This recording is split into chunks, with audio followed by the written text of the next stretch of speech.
आज भोपाल में मोहन कैबिनेट की बैठक हुई है। बैठक खत्म हो गई है और इस बैठक के बाद डिप्टी सीएम राजेंद्र शुक्ला बैठक की ब्रीफिंग दे रहे हैं। आप सुन लीजिए क्या कह रहे हैं।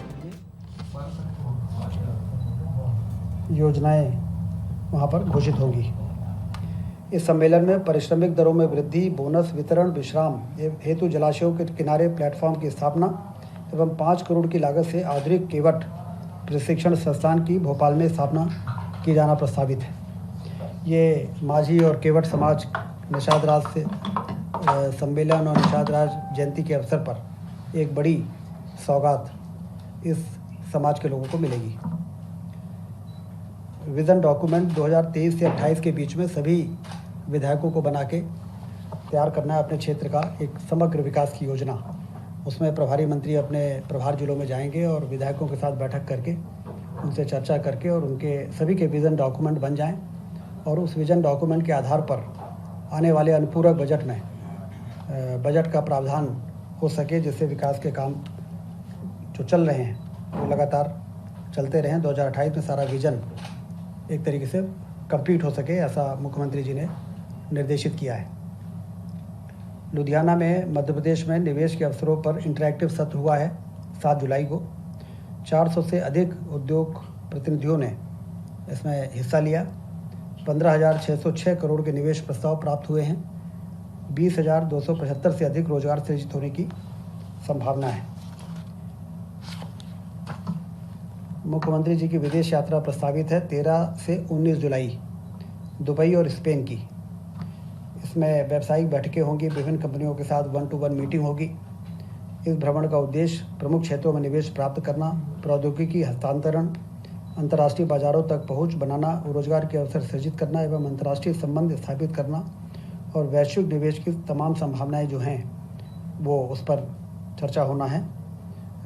जैसा कि हम सब देख रहे हैं कि डॉक्टर मोहन यादव जी जब से उन्होंने कार्यभार संभाला है, रीजनल इंडस्ट्रियल कॉन्क्लेव से लेके ग्लोबल इन्वेस्टर समिट और अब लगातार इंटरेक्टिव सेशंस, विदेश यात्राओं में जाके और मध्य प्रदेश के ब्रांडिंग करना, मध्य प्रदेश की पोटेंशियल को बताना, इसके बहुत अच्छे परिणाम सामने आ रहे हैं। उसी कड़ी में ये विदेश यात्रा भी काफ़ी लाभदायक साबित होगी। 13 जुलाई से 19 जुलाई दुबई और स्पेन। BRTS हटने से बहुत अच्छे परिणाम सामने आए हैं। भोपाल जनवरी 2024 में मुख्यमंत्री जी ने BRTS को हटाने का निर्णय लिया था, आम भावनाओं और जो मांग थी, और उसके जो रिज़ल्ट आए हैं, हादसे में, एक्सीडेंट्स में 51% की कमी आई है और मौत में 70% की कमी आई है। तो कंजेशन के कारण और ट्रैफिक के कारण जो दुर्घटनाएं होती थी, ये एक महत्वपूर्ण सकारात्मक परिणाम कैबिनेट के एजेंडे में आया है। कैबिनेट के पहले जो ऐसे महत्वपूर्ण विषय पर चर्चा होती है उसकी भी जानकारी आपको देने से वो पूरा एक शेयर हो जाता है।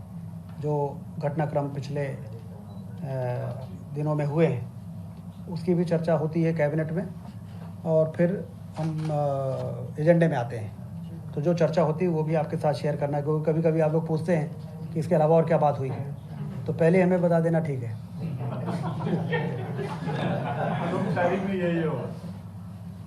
Lake view residency hotel Bhopal को पूरी तरह से उसका रीडेवलपमेंट का प्रस्ताव कैबिनेट में पास हुआ था।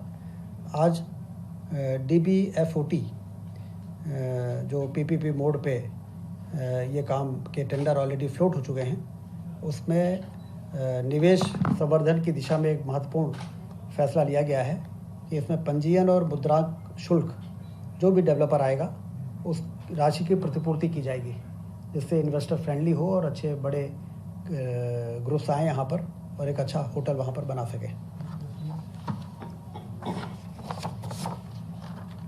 डिस्ट्रीब्यूशन कंपनीज जो हैं, बिजली वितरण कंपनी, उसमें एक बहुत महत्वपूर्ण फैसला हुआ है। 49,263 नवीन पद की स्वीकृति हुई है। इससे इसकी जो संगठनात्मक संरचना है उसको मजबूती मिलेगी और अल्टीमेटली पावर जनरेशन और ट्रांसमिशन के बाद डिस्ट्रीब्यूशन जीरो ग्राउंड पर परफॉर्मेंस के आधार पर ही अच्छी गुणवत्तापूर्ण बिजली उपभोक्ताओं को मिल पाती है। तो मैन पावर की कमी जो लंबे समय से महसूस हो रही थी, उसको दूर करने के लिए 49,263 नए पद मंजूर किए गए हैं, सभी कंपनियों में तीनों को मिला के वितरण कंपनी।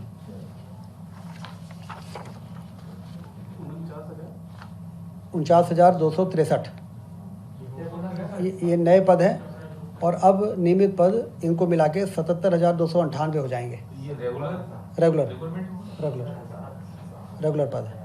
और इस बीच में जो कुछ संविदा और आउटसोर्स वाले हैं वो माइनस हो जाएंगे और ये एडिशनल रेगुलर पद आ जाएंगे। प्राइस सपोर्ट स्कीम के अंतर्गत ग्रीष्मकालीन मूंग एवं उड़द उपार्जन हेतु निःशुल्क शासकीय प्रतिपूर्ति हानि की प्रतिपूर्ति एवं रबी विपणन 2024-25 में लक्ष्य से अधिक उपार्जित ग्रीष्म मूंग की स्वीकृत मिली है, क्योंकि लगभग 20 लाख टन मूंग के उपार्जन की संभावना है। और हमें भारत सरकार से 3.51 लाख जो खरीदी की मंजूरी मिली है, उसके लिए कैबिनेट ने ये प्रस्ताव पारित किया है कि केंद्र सरकार को और हम एक पत्र लिखें और 8,57 लाख मैट्रिक टन जो टोटल उपार्जन का 40% होता है, उसकी मंजूरी के लिए केंद्र सरकार को पत्र लिखने का फैसला कैबिनेट में हुआ है।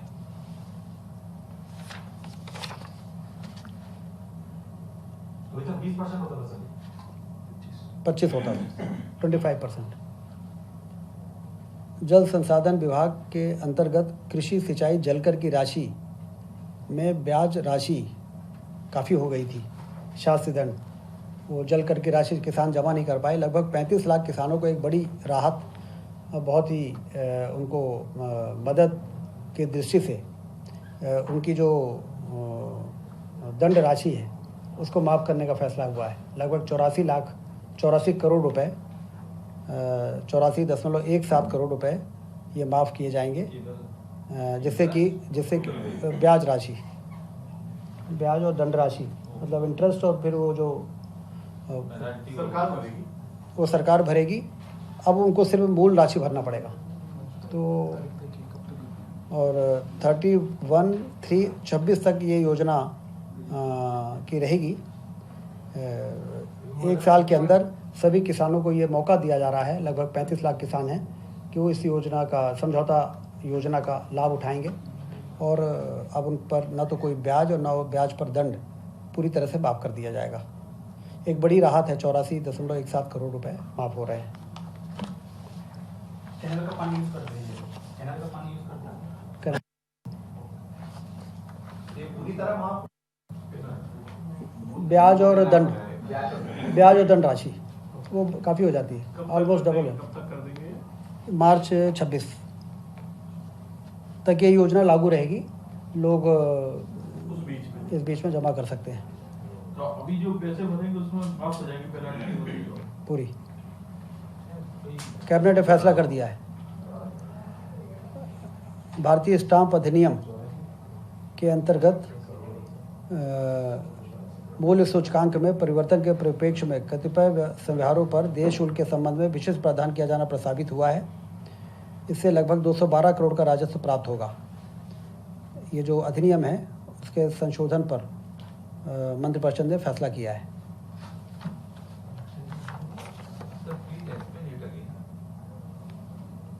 आगे नहीं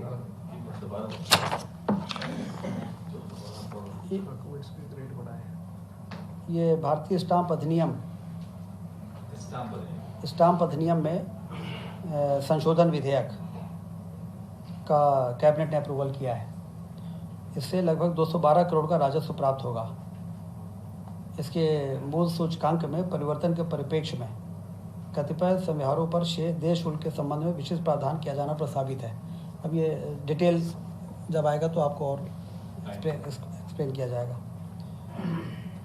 धरती आबा जनजाति ग्राम उत्कर्ष अभियान ये महत्वाकांक्षी योजना है। जनजाति क्षेत्र में प्रधानमंत्री जी ने जनजाति क्षेत्रों के विकास के लिए जनमन योजना, धरती आबा जनजाति ग्राम उत्कर्ष अभियान, इस प्रकार के जो कार्यक्रम जिसमें कि इंफ्रास्ट्रक्चर से लेके और तमाम बुनियादी सुविधाएं एक विशेष अभियान के अंतर्गत इन क्षेत्रों में पहुंचाई जा सके, उस दिशा में 66 नवीन आंगनबाड़ी केंद्रों की स्वीकृति, संचालन पद की स्वीकृति एवं आंगनबाड़ी केंद्र भवनों के निर्माण का ये जो प्रस्ताव था वो मंजूर हुआ है। 2025-26 से 2028-29 तक इस योजना अवधि में 19.91 करोड़ का व्यय अनुमानित है। इसमें केंद्र की राशि होगी 10.45 करोड़ और राज्य की होगी 9.46 करोड़। ये आंगनबाड़ी केंद्र और उसके में जो आंगनबाड़ी कार्यकर्ता, सहायिका और पर्यवेक्षक के जो पद होते हैं वो मंजूर हुए हैं।